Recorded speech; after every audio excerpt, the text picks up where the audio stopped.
Hello and welcome to उन्नति IAS. शैक्षिक प्रशासन और प्रबंधन की सीरीज़ में हम लोक प्रशासन की बुनियादी अवधारणाएं और सिद्धांत पर बात कर रहे थे।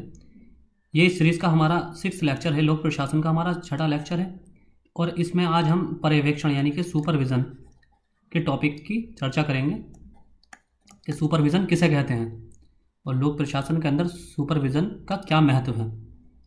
जैसा कि हमने पहले भी चर्चा की थी कि हम लोक प्रशासन की बुनियादी अवधारणाएं और सिद्धांत इस टॉपिक को निम्न भागों में बांट सकते हैं। जैसा कि हमारा सिलेबस में असिस्टेंट रजिस्ट्रार के सिलेबस में, ऑफिशियल सिलेबस में जो दिया हुआ है, वही 10 टॉपिक हमें कवर करने हैं।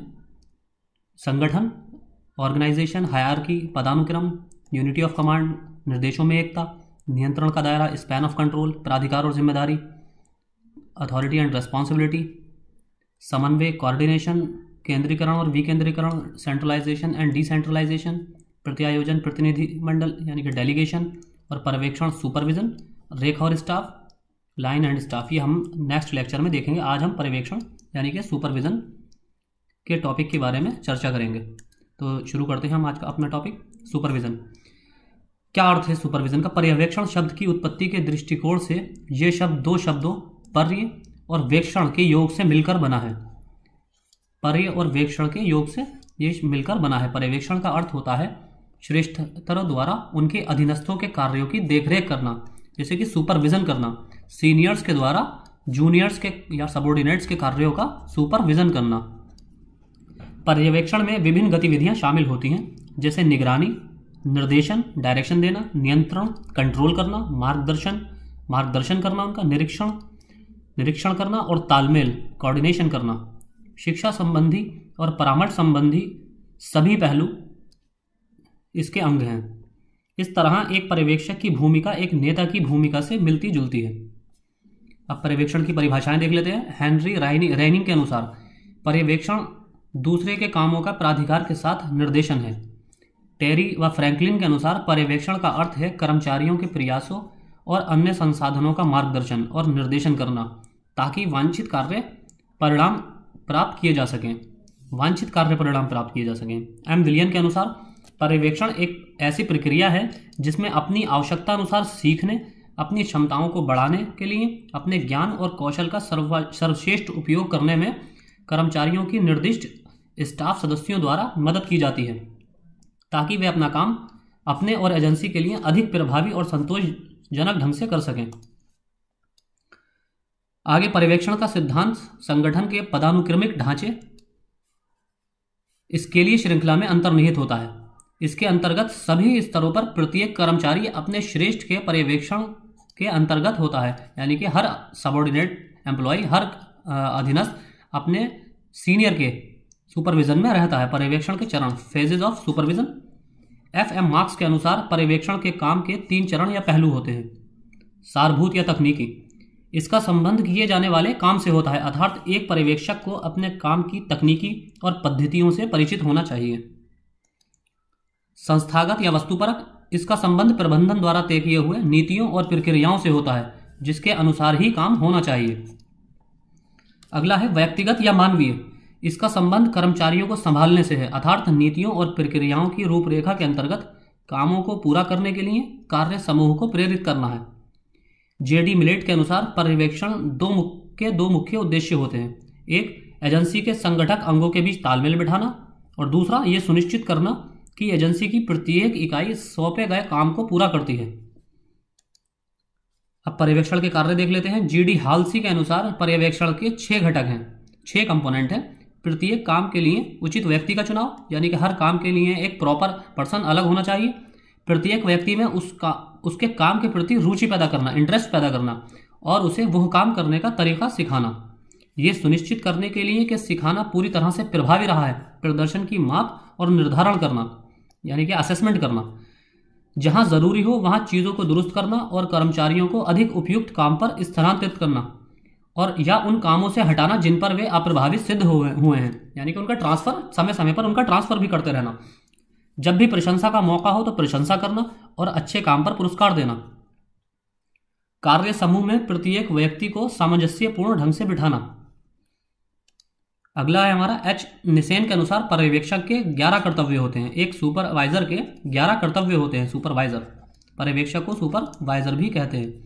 अपने पद के कर्तव्य और जिम्मेदारी समझना, कार्य को करवाने की योजना बनाना, प्लानिंग करना किसी भी काम को करने की, अधीनस्थों के बीच कार्य विभाजन करना, यानी कि सबऑर्डिनेट के बीच में कार्य का डिस्ट्रीब्यूशन करना, किसी भी काम का डिस्ट्रीब्यूशन करना, और अधीनस्थों को कार्यों को करने में निर्देशन और सहायता करना, उनको डायरेक्शन देना और उनकी हेल्प करना, कार्य पद्धतियों और प्रक्रियाओं को सुधारना, यानी कि सिस्टम्स और प्रोसेस को में इंप्रूवमेंट लाना, एडवांसमेंट लाना, एक तकनीकी विशेषज्ञ और नेता के रूप में अपने ज्ञान को सुधारना, अधीनस्थों को उनके काम में प्रशिक्षित करना, ट्रेनिंग देना, सबऑर्डिनेट्स को ट्रेनिंग देना, कर्मचारियों के प्रदर्शन का मूल्यांकन करना, यानी कि असेसमेंट करना उनके काम का, कर्मचारियों के।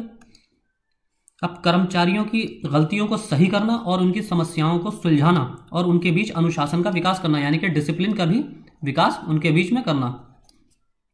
संगठन की नीतियों और प्रक्रियाओं के बारे में अधीनस्थों को जानकार बनाए रखना, सहकर्मियों के साथ सहकार और जब जरूरी हो उनकी सलाह और मदद लेना, यानी कि अपने कलीग्स के साथ सहकार करना और उनकी एडवाइस और हेल्प लेना, अधीनस्थों के सुझाव और शिकायतों से निपटना, उनके सुझाव सजेशंस भी मानना। इस तरह अब हमारा आगे चलते हैं।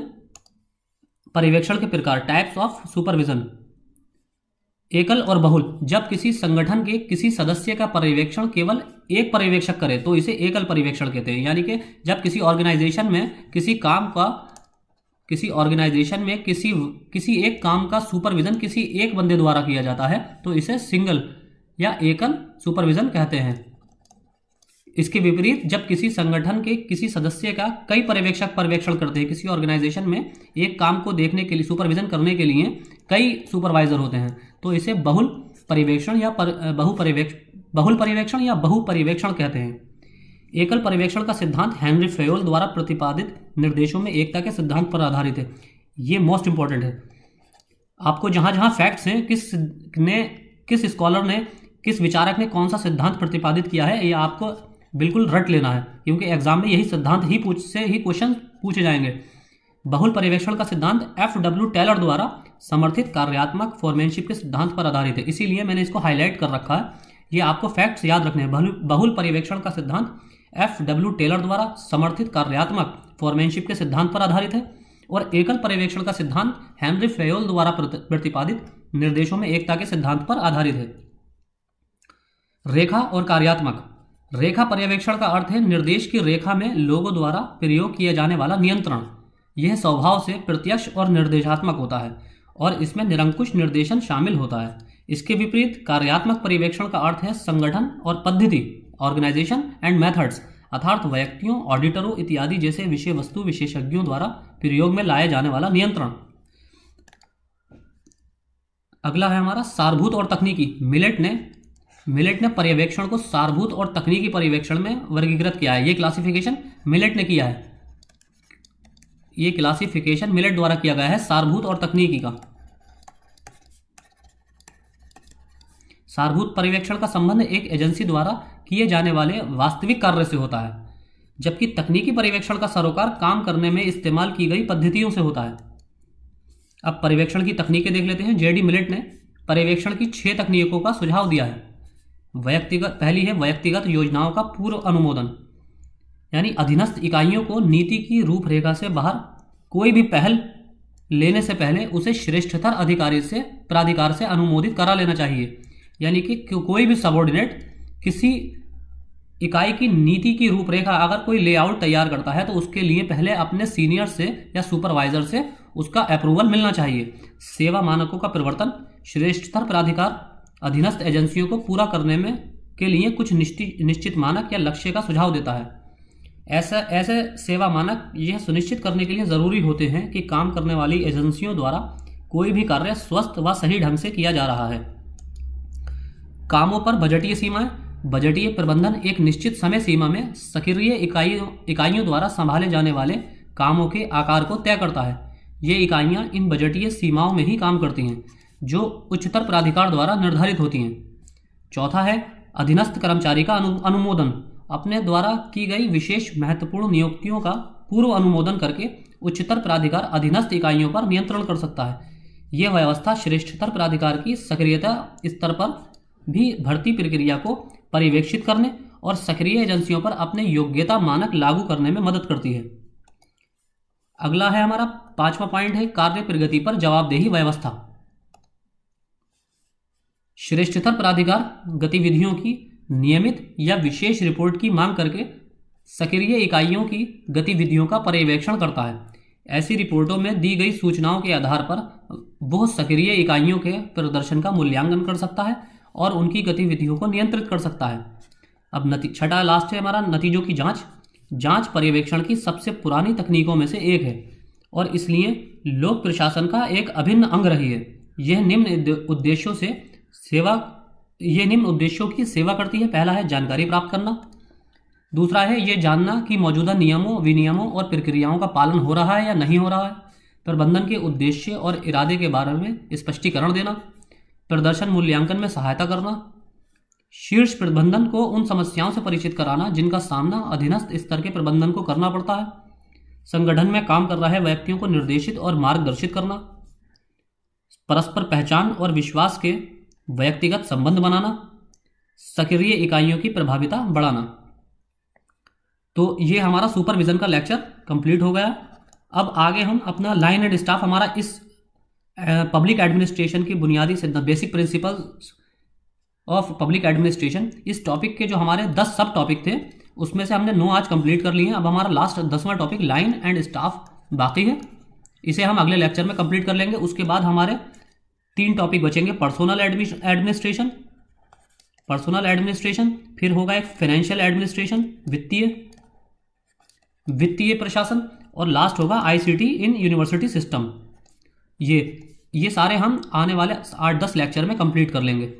तो हम 10 तारीख में कोशिश करूंगा कि 10 तारीख या उससे पहले 10 जनवरी या उससे पहले तक ये सारे लेक्चर आपको कंप्लीट करा दूं, ताकि आपका रिवीजन भी हो सके आसानी से। और दूसरी बात, इसके कंप्लीट होने के बाद हम ईपीएफओ में स्पेशली उन टॉपिक्स की तैयारी कराएंगे, हमारे चैनल पर कराई जाएगी हिंदी में सारा कंटेंट अवेलेबल रहेगा। जो टॉपिक्स आपको यूट्यूब पर अभी नहीं मिल पा रहे होंगे किसी भी चैनल पर, specially industrial relation and labour laws, industrial relations. एक दूसरा टॉपिक है अकाउंटेंसी के प्रिंसिपल्स, और तीसरा है सोशल सिक्योरिटी। ये सारे हमारे चैनल पर आपको अवेलेबल कराई जाएगी फ्री ऑफ कॉस्ट। सारी वीडियो अवेलेबल रहेगी हिंदी में, विद हिंदी कंटेंट, और हिंदी में ही एनालिसिस होगा, समझाया जाएगा। और इसके अलावा द हिंदू का हम कुछ दिन बाद, इसके कंप्लीट करने के बाद, असिस्टेंट रजिस्ट्रार का सारा सिलेबस कंप्लीट करने के बाद हम द हिंदू का Hindi analysis with Hindi content, यानी कि ट्रांसलेटेड, द हिंदू की एडिटोरियल ट्रांसलेटेड, हिंदी में ट्रांसलेटेड एडिटोरियल्स का एनालिसिस करेंगे अपने चैनल पर विद पीडीएफ। साथ ही साथ राज्यसभा टीवी की डिबेट्स जो आती हैं, जो एग्जाम पर्सपेक्टिव है, क्योंकि हमारे इस चैनल का पर्सपेक्टिव आईएएस के लक्ष्य मानकर ही इस चैनल का स्टार्टिंग की गई है। तो हम अपने चैनल पर सारे आईएएस पर्सपेक्टिव से ही एग्जाम की तैयारी कराएंगे, स्पेशली आईएएस और पीसीएस। तो इसमें हम राज्यसभा की डिबेट जो आपकी आती है टू द पॉइंट, इंग्लिश में जो आती है उसको हिंदी में translation with PDF analysis, plus big picture का एनालिसिस, ज्ञान विज्ञान, ये सारे आपको विद पीडीएफ प्रोवाइड कराए जाएंगे। साथ ही साथ जो स्पेशल मैगजीन्स हैं जो यूपीएससी और अदर स्टेट सर्विस कमीशन के लिए बहुत इंपॉर्टेंट है, जैसे कि कुरुक्षेत्र हिंदी में, ये सारा कंटेंट हिंदी में अवेलेबल रहेगा। स्पेशली अगर हम जैसे चैनल पर डिमांड रहेगी तो हम उसको इंग्लिश में भी साथ साथ स्टार्टिंग कर देंगे। वैसे स्पेशली हमारा इरादा यह है कि सिर्फ हिंदी में ही हम कंटेंट अवेलेबल कराएंगे। अभी कुरुक्षेत्र, योजना मैगजीन, और आपका ज्योग्राफी एंड यू, भूगोल और आप, ज्योग्राफी एंड यू, ये यूपीएससी के पर्सपेक्टिव से बहुत इंपॉर्टेंट है। ये सारी मैगजीन्स आपको हिंदी में एनालिसिस के साथ पीडीएफ प्रोवाइड कराई जाया करेगी। तो इसलिए आप ज़्यादा से ज़्यादा चैनल को सब्सक्राइब कीजिए और बने रहिए। तो आज के लेक्चर में इतने ही, अगले लेक्चर में हम लाइन एंड स्टाफ देखेंगे। Thank you.